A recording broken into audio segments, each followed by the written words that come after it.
ಅವನು ಇಂದ್ರಿಯಪ್ರಿಯ ವ್ಯಕ್ತಿಯೆಂದು ನನಗೆ ತಿಳಿದಿರಲಿಲ್ಲ. ನನ್ನ ತಂದೆ ನನಗೆ ಅಂತಹ ಸ್ಥಿತಿಯನ್ನು ನೀಡಿದಾಗ ನಾನು ಸಂಪೂರ್ಣವಾಗಿ ಆಘಾತಕ್ಕೊಳಗಾಗಿದ್ದೆ. ನಮಸ್ಕಾರ ಸ್ನೇಹಿತರೆ, ನನ್ನ ಹೆಸರು ಶಾಲಿನಿ. ನನಗೆ 23 ವರ್ಷ. ನಾನು ಬಿಳಿ ಚರ್ಮದವಳು ಮತ್ತು ಸಾಕಷ್ಟು ಆಕರ್ಷಕಳಾಗಿದ್ದೇನೆ. ನಾನು ಪರಿಪೂರ್ಣವಾದ ದೇಹವನ್ನು ಕಾಯ್ದುಕೊಂಡಿದ್ದೇನೆ. ನನಗೆ ಅದ್ಭುತವಾದ ಮೈಕಟ್ಟು ಇದೆ. ನಾವು ನನ್ನ ತಂದೆ, ನಾನು ಮತ್ತು ನನ್ನ ತಂಗಿಯನ್ನು ಒಳಗೊಂಡ ಕುಟುಂಬದಲ್ಲಿ ವಾಸಿಸುತ್ತೇವೆ. ನನ್ನ ತಾಯಿ 3 ವರ್ಷಗಳ ಹಿಂದೆ ನಿಧನರಾದರು. ಅದರ ನಂತರ ನನ್ನ ತಂದೆ ತುಂಬ ಒಂಟಿತನ ಅನುಭವಿಸಿದರು. ಅವರು ಯಾವಾಗಲೂ ಖಿನ್ನತೆಗೆ ಒಳಗಾಗಿದ್ದರಿಂದ ನನಗೆ ಅವರ ಒಂಟಿತನವನ್ನು ಸಹಿಸಲು ಸಾಧ್ಯವಾಗಲಿಲ್ಲ. ಆದರೆ ಅವರು ನನ್ನನ್ನು ತುಂಬ ಪ್ರೀತಿಸುತ್ತಿದ್ದರು. ಅವರನ್ನು ಸಂತೋಷವಾಗಿಡಲು ನಾನು ಎಲ್ಲವನ್ನೂ ಪ್ರಯತ್ನಿಸಿದೆ. ಕಾಲಾನಂತರದಲ್ಲಿ ಅವರ ವರ್ತನೆ ಕ್ರಮೇಣ ಬದಲಾಯಿತು. ಅವರು ನನ್ನನ್ನು ಸ್ನೇಹಿತನಂತೆ ನಡೆಸಿಕೊಳ್ಳಲು ಪ್ರಾರಂಭಿಸಿದರು. ನಾವು ಪರಸ್ಪರ ಎಲ್ಲವನ್ನೂ ಹಂಚಿಕೊಂಡೆವು. ಆದರೆ ಏಕೆ ಎಂದು ನನಗೆ ತಿಳಿದಿಲ್ಲ, ಅವರು ಕೆಲವೊಮ್ಮೆ ನನ್ನನ್ನು ವಿಚಿತ್ರವಾಗಿ ನೋಡುತ್ತಿದ್ದರು.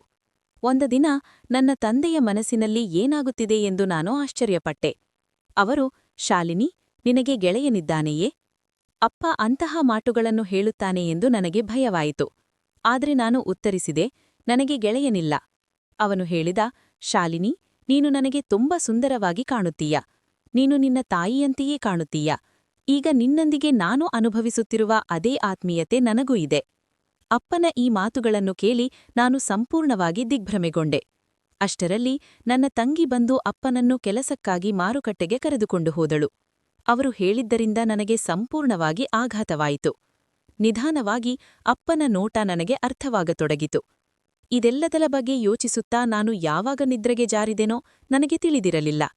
ನಾನು ಎಚ್ಚರವಾದಾಗ ತುಂಬ ಕತ್ತಲಾಗಿತ್ತು ಮತ್ತು ಮನೆಯಲ್ಲಿ ಯಾರೂ ಇರಲಿಲ್ಲ.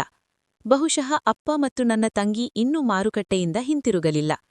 ನಂತರ ನಾನು ಸ್ನಾನಗೃಹಕ್ಕೆ ಹೋಗಿ ಸ್ನಾನ ಮಾಡಿದೆ.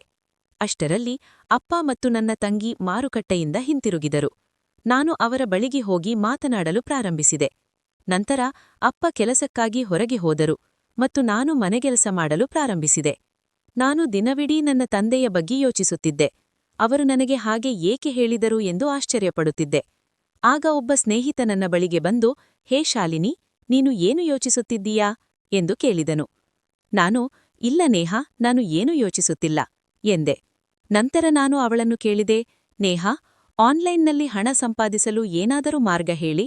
ನಾನು ಹೇಗೆ ಹಣ ಗಳಿಸುವುದು? ಏಕೆಂದರೆ ನಾನೇ ಅದನ್ನು ಸಂಪಾದಿಸಲು ಬಯಸಿದ್ದೆ. ನನ್ನ ಓದು ಬಹುತೇಕ ಮುಗಿದಿತ್ತು.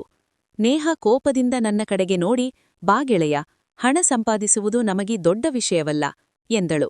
ನಂತರ ನಮ್ಮ ಕಾಲೇಜು ತರಗತಿಗಳು ಮುಗಿದಿದ್ದರಿಂದ ನಾವಿಬ್ಬರೂ ಮನೆಗೆ ನಡೆದುಕೊಂಡು ಹೋಗಲು ಪ್ರಾರಂಭಿಸಿದೆವು. ನನ್ನ ಸ್ನೇಹಿತೆ ಅವಳ ಮನೆಗೆ ಹೋಗುತ್ತಿದ್ದಳು ಮತ್ತು ನಾನು ನನ್ನ ಮನೆಗೆ ಹೋಗುತ್ತಿದ್ದೆ.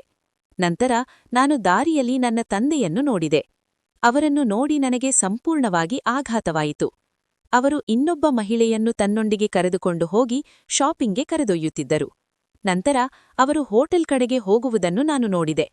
ಅಪರಿಚಿತರೊಂದಿಗೆ ಮಾರುಕಟ್ಟೆಯಲ್ಲಿ ಅಲೆದಾಡುತ್ತಿದ್ದ ಮತ್ತು ಅವರ ಎಲ್ಲ ಹಣವನ್ನು ವ್ಯರ್ಥ ಮಾಡಿದ್ದಕ್ಕಾಗಿ ನಾನು ಅವರ ಮೇಲೆ ಕೋಪಗೊಂಡಿದ್ದೆ.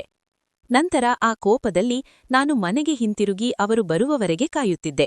ನನ್ನ ತಂಗಿಗೆ ಅದರ ಬಗ್ಗೆ ಯಾವುದೇ ನಕಾರಾತ್ಮಕ ಆಲೋಚನೆಗಳು ಬರದಂತೆ ನಾನು ಅದರ ಬಗ್ಗೆ ಏನೂ ಹೇಳಲಿಲ್ಲ.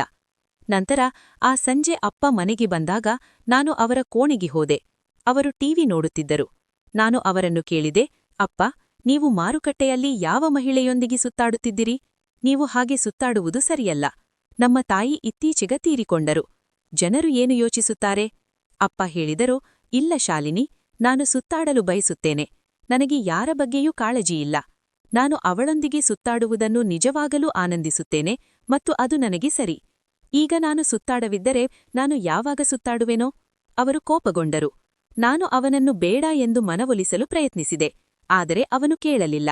ಸಾಕಷ್ಟು ಮನವೊಲಿಸಿದ ನಂತರ ಅವರು ಹೇಳಿದರು, ಸರಿ ಶಾಲಿನಿ, ನಾನು ಅವಳೊಂದಿಗೆ ಸುತ್ತಾಡುವುದಿಲ್ಲ.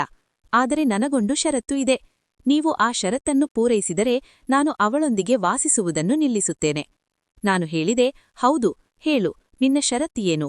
ಅಪ್ಪ ತಕ್ಷಣ ಉತ್ತರಿಸಿದರು, ನಾನು ಅವಳೊಂದಿಗೆ ಸುತ್ತಾಡುವುದಂತೆಯೇ. ಇಂದಿನಿಂದ ನೀನು ನನ್ನೊಂದಿಗೆ ಸುತ್ತಾಳಿ ನನ್ನ ಅಗತ್ಯಗಳನ್ನು ನೋಡಿಕೋ. ನಾನು ಹೇಳಿದೆ, ಇಲ್ಲ, ಅದು ಸಾಧ್ಯವಲ್ಲ. ನಾನು ನಿನಗೆ ಏಕೆ ಹಾಗೆ ಮಾಡಬೇಕು? ಅಪ್ಪ ಹೇಳಿದರು, ಹಾಗಾದರೆ ಪರವಾಗಿಲ್ಲ, ನನಗೆ ವಿದರಿಸಬೇಡ. ನಾನು ಏನು ಮಾಡುತ್ತಿದ್ದೇನೆ ಎಂದು ಅಡ್ಡಪಡಿಸಬೇಡ. ನಂತರ ನಾನು ಹೇಳಿದೆ, ಸರಿ, ನಾನು ಯೋಚಿಸಿ ಸಂಜೆ ಹೇಳುತ್ತೇನೆ ಎಂದೆ. ಅದರೊಂದಿಗೆ ನಾನು ಅವರ ಕೋಣೆಯಿಂದ ಹೊರಟು ನನ್ನ ಕೋಣೆಗೆ ಹೋಗಿ ಯೋಚಿಸಲು ಕುಳಿತೆ. ಈಗ ನನ್ನ ತಂದೆ ನನಗಿಂದ ಏನು ಬಯಸುತ್ತಾರೆ ಎಂದು ನನಗೆ ಸಂಪೂರ್ಣವಾಗಿ ಅರ್ಥವಾಯಿತು. ಅವರು ಹೇಳಿದ್ದನ್ನು ಯೋಚಿಸುವುದು ನನಗೆ ನಂಬಲಾಗದಷ್ಟು ಉದ್ವಿಗ್ನತೆಯನ್ನು ಉಂಟುಮಾಡಿತು. ನನ್ನ ತಂದೆ ಈ ರೀತಿ ಯೋಚಿಸುತ್ತಾರೆ ಎಂದು ನಾನು ಎಂದಿಗೂ ನಿರೀಕ್ಷಿಸಿರಲಿಲ್ಲ. ಅವರು ತುಂಬಾ ಸಭ್ಯ ವ್ಯಕ್ತಿ ಎಂದು ನಾನು ಭಾವಿಸಿದ್ದೆ. ತಾಯಿಯ ಮರಣದ ನಂತರ ಅವರು ನಮ್ಮನ್ನು ಚೆನ್ನಾಗಿ ನೋಡಿಕೊಳ್ಳುತ್ತಾರೆ ಮತ್ತು ನಮ್ಮ ಕಷ್ಟದ ಸಮಯದಲ್ಲಿ ನಮಗೆ ಬೆಂಬಲವಾಗಿರುತ್ತಾರೆ. ಆದರೆ ಅವರು ಈಗಾಗಲೇ ತಪ್ಪು ಹಾದಿಗೆ ಸಾಗುವಂತೆ ಪ್ರಾರಂಭಿಸಿದರು. ಇದೆಲ್ಲದರ ಬಗ್ಗೆ ಯೋಚಿಸಿದ ನಂತರ ಅವರು ನಮ್ಮ ಜೀವನವನ್ನು ಮಾತ್ರವಲ್ಲದೆ ತಮ್ಮ ಜೀವನವನ್ನು ಸಹ ಹಾಳು ಮಾಡಿಕೊಳ್ಳಲಿದ್ದಾರೆ ಎಂದು ನನಗೆ ಅರಿವಾಯಿತು. ನನ್ನ ಹೃದಯವು ತುಂಬಾ ವೇಗವಾಗಿ ಬಡಿಯುತ್ತಿತ್ತು. ಯಾರಾದರೂ ಹತ್ತಿರವಿದ್ದರೆ ಅದನ್ನು ಕೇಳಲು ಸುಲಭವಾಗುತ್ತದೆ. ಆಗ ನನ್ನ ತಂದೆ ಕೆಲವು ದಿನಗಳ ಹಿಂದೆ ನನ್ನನ್ನು ಯಾವ ರೀತಿ ನೋಡುತ್ತಿದ್ದರು ಎಂದು ನನಗೆ ನೆನಪಾಯಿತು. ಅವರು ಏನು ಮಾಡಬೇಕೆಂದು ನನಗೆ ಸಂಪೂರ್ಣವಾಗಿ ಅರ್ಥವಾಯಿತು. ನಾನು ಒಂದು ದೊಡ್ಡ ಸಮಸ್ಯೆಯನ್ನು ಎದುರಿಸಿದೆ. ಈಗ ನಾನು ಏನು ಮಾಡಬೇಕು? ನಾನು ಹೌದು ಎಂದು ಹೇಳಲಿಲ್ಲವಿದ್ದರೆ ಆ ಮಹಿಳೆಯಿಂದ ಅವರು ಹಾಳಾಗುತ್ತಾರೆ ಮತ್ತು ನಮ್ಮ ಜೀವನವೂ ಹಾಳಾಗುತ್ತದೆ. ಅಪ್ಪನಿಗೆ ನನ್ನನ್ನು ಗಂಡನಂತೆ ನೋಡಿಕೊಳ್ಳಿ ಎಂದು ಹೇಳಲು ನನಗೆ ಸಾಧ್ಯವಾಗಲಿಲ್ಲ, ಏಕೆಂದರೆ ಲೋಕದ ದೃಷ್ಟಿಯಲ್ಲಿ ಅವರು ನನ್ನ ತಂದೆಯಂತಿದ್ದರು. ಆಗ ನನಗೆ ಇದ್ದಕ್ಕಿದ್ದಂತೆ ಒಂದು ಆಲೋಚನೆ ಬಂತು. ಬಹುಶಃ ಈ ವಿಷಯ ಮನೆಯೊಳಗೆ ಉಳಿಯಬಹುದು. ಇದು ನಮ್ಮ ತಂಗಿಯ ಜೀವನ ಮತ್ತು ನನ್ನ ತಂದೆಯ ಕ್ಷೇಮವನ್ನು ಉಳಿಸಬಹುದು. ಇದರ ಬಗ್ಗೆ ಯೋಚಿಸುತ್ತಾ ನಾನು ನಿದ್ರೆಗೆ ಜಾರಿದೆ. ನಂತರ ನಾನು ಬೆಳಗ್ಗೆ ಎದ್ದಾಗ ನಾನು ಅಪ್ಪನ ಕೋಣೆಗೆ ಹೋದೆ. ಆರಂಭದಲ್ಲಿ ನಾನು ಅವರೊಂದಿಗೆ ತರ್ಕಿಸಲು ಪ್ರಯತ್ನಿಸಿದೆ, ಆದರೆ ಅವರು ಒಂದೇ ಒಂದು ಮಾತನ್ನು ಕೇಳಲಿಲ್ಲ. ನಂತರ ನಾನು ಹೇಳಿದೆ, ಸರಿ ಅಪ್ಪ, ನಾನು ನಿನ್ನ ಷರತ್ತನ್ನು ಒಪ್ಪಿಕೊಳ್ಳುತ್ತೇನೆ, ಆದರೆ ಮೊದಲು ನಾವು ಶಾಪಿಂಗ್ಗೆ ಹೋಗೋಣ. ನಾನು ಅಪ್ಪನಿಗೆ ಹೇಳಿದೆ, ಈ ಬಗ್ಗೆ ಯಾರಿಗೂ ಹೊರಗೆ ತಿಳಿಯಬಾರದು ಮತ್ತು ಇಂದಿನಿಂದ ನೀವು ಯಾರೊಂದಿಗೂ ಕಾಣಿಸಿಕೊಳ್ಳಬಾರದು. ಅವರು ಹೇಳಿದರು, ಸರಿ ಶಾಲಿನಿ, ಇಂದಿನಿಂದ ನೀವು ಏನು ಹೇಳಿದರೂ ನಾನು ಮಾಡುತ್ತೇನೆ. ಅಪ್ಪನ ಮಾತು ಕೇಳಿದ ನಂತರ ನಾನು ಅವರು ಸುತ್ತಾಡುತ್ತಿದ್ದ ಮಹಿಳೆಯ ಬಳಿಗೆ ಹೋಗಿ ಅವಳಿಗೆ ಒಳ್ಳೆಯ ವಿವರಣೆ ನೀಡಿದೆ. ನಂತರ ಮನೆಗೆ ಬಂದ ನಂತರ ನಾನು ನನ್ನ ತಂಗಿಯ ಬಳಿಗೆ ಹೋಗಿ ಉಪಹಾರ ತಯಾರಿಸಲು ಪ್ರಾರಂಭಿಸಿದೆ, ಏಕೆಂದರೆ ಅದು ಭಾನುವಾರ, ನಾವು ಎಲ್ಲಿಗೂ ಹೋಗಬೇಕಾಗಿಲ್ಲ. ನನ್ನ ತಂಗಿ ಮತ್ತು ನಾನು ಉಪಹಾರ ಸೇವಿಸಿದೆವು. ಅದಾದ ನಂತರ ಅಪ್ಪ ಮತ್ತು ನಾನು ಶಾಪಿಂಗ್ಗೆ ಹೋದೆವು. ಅಪ್ಪ ಮಾರುಕಟ್ಟೆಯಲ್ಲಿ ನನಗೆ ಕೆಲವು ಬಟ್ಟೆಗಳನ್ನು ಕೊಂಡುಕೊಂಡರು. ಅವರು ತಮಗಾಗಿ ಕೆಲವು ಮತ್ತು ನನ್ನ ತಂಗಿಗೆ ಒಂದು ಸುಂದರವಾದ ಉಡುಗನ್ನು ಕೊಂಡುಕೊಂಡರು. ಶಾಪಿಂಗ್ ನಂತರ ನಾವು ಒಂದು ರೆಸ್ಟಾರೆಂಟ್ಗೆ ಹೋಗಿ ಅಲ್ಲಿ ಊಟ ಮಾಡಿ ಮನೆಗೆ ಮರಳಿದೆವು. ನಂತರ ಸಂಜೆಯಾಗುತ್ತಿದ್ದಂತೆ ಅಪ್ಪ ನನಗೆ ಹೇಳಿದರು, ಈಗ ನಿನ್ನ ಷರತ್ತನ್ನು ಪೂರೈಸು. ಹಾಗಾಗಿ ನಾನು ಷರತ್ತಿನ ಪ್ರಕಾರ ಕೆಲಸ ಮಾಡಲು ಮತ್ತು ಅವರ ಎಲ್ಲಾ ಅಗತ್ಯಗಳನ್ನು ನೋಡಿಕೊಳ್ಳಲು ಪ್ರಾರಂಭಿಸಿದೆ. ಆ ದಿನದಿಂದ ನಾನು ನನ್ನ ತಂದೆಯೊಂದಿಗೆ ಗಂಡ ಮತ್ತು ಹೆಂಡತಿಯಂತೆ ವಾಸಿಸಲು ಪ್ರಾರಂಭಿಸಿದೆ. ನಾನು ಅವರನ್ನು ಹೆಂಡತಿಯಂತೆ ನೋಡಿಕೊಂಡೆ ಮತ್ತು ಅವರು ನನ್ನನ್ನು ಗಂಡನಂತೆ ನೋಡಿಕೊಂಡರು. ಇದಾದ ನಂತರ ನಮ್ಮ ಜೀವನಕ್ಕೆ ಉದ್ದೇಶಿಸಲ್ಪಟ್ಟಿದ್ದ ಎಲ್ಲವೂ ಸಂಭವಿಸಿತು. ಈಗ ನನ್ನ ತಂದೆ ತುಂಬಾ ಸಂತೋಷವಾಗಿದ್ದಾರೆ ಮತ್ತು ನಾನು ಸಹ ಪರಿಸ್ಥಿತಿಗಳಿಗೆ ಅನುಗುಣವಾಗಿ ಬದಲಾಗಿದ್ದೇನೆ. ನಾನು ನನ್ನನ್ನು ಸಂತೋಷವಿಡಲು ಕಲಿತಿದ್ದೇನೆ. ನನ್ನ ತಂದೆ ಬಹಳಷ್ಟು ಸುಧಾರಿಸಿದ್ದಾರೆ. ಅವರು ಯಾರೊಂದಿಗೂ ಸುತ್ತಾಡುವುದಿಲ್ಲ.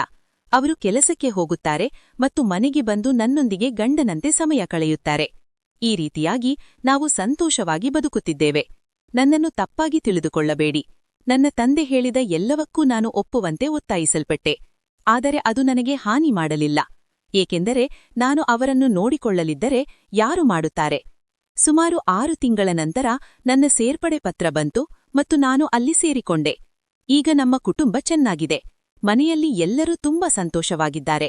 ನಾನು ಆ ದಿನ ನನ್ನ ತಂದೆಗೆ ವಿವರಿಸದಿದ್ದರೆ ಇವತ್ತು ಅವರು ಅಕ್ರಮ ಸಂಬಂಧಗಳನ್ನು ಹೊಂದಿ ತಮ್ಮ ಸ್ವಂತ ಜೀವನವನ್ನು, ನನ್ನ ಮತ್ತು ನನ್ನ ತಂಗಿಯ ಜೀವನವನ್ನು ಹಾಳು ಮಾಡಿಕೊಂಡುತ್ತಿದ್ದರು ಎಂದು ಯಾರಿಗೆ ತಿಳಿಯಿತು? ಈ ರೀತಿಯಾಗಿ ನನ್ನ ತಂದೆ ಮತ್ತು ನಾನು ಗಂಡ ಮತ್ತು ಹೆಂಡತಿಯಂತೆ ಬದುಕಿ ನಮ್ಮ ಮನೆಯನ್ನು ಉಳಿಸಿಕೊಂಡೆವು. ಮತ್ತು ಮುಂದೆ ಏನಾಯಿತು ಎಂಬುದನ್ನು ನೀವು ಅರ್ಥಮಾಡಿಕೊಳ್ಳಬಹುದು. ನಿಮಗೆಲ್ಲರಿಗೂ ಗೊತ್ತಿದೆ. ಹಾಗಾಗಿ ನನ್ನ ಪ್ರಿಯ ಸ್ನೇಹಿತರೆ, ನಿಮಗೆ ನನ್ನ ಕಥೆ ಇಷ್ಟವಾದರೆ ಚಾನೆಲ್ಗೆ ಸಬ್ಸ್ಕ್ರೈಬ್ ಮಾಡಿ ಮತ್ತು ಬೆಲ್ ನೋಟಿಫಿಕೇಷನ್ಗಳನ್ನು ಆನ್ ಮಾಡಲು ಮರೆಯಬೇಡಿ. ಒಳ್ಳೆಯ ಕಮೆಂಟನ್ನು ಬಿಡಿ ಮತ್ತು ನಿಮಗೆ ಹೇಗಿಷ್ಟವಾಯಿತು ಎಂದು ನನಗೆ ತಿಳಿಸಿ. ನಾಳೆ ಹೊಸ ವಿಡಿಯೋದೊಂದಿಗೆ ನಿಮ್ಮನ್ನು ಭೇಟಿ ಮಾಡುತ್ತೇನೆ. ಧನ್ಯವಾದ.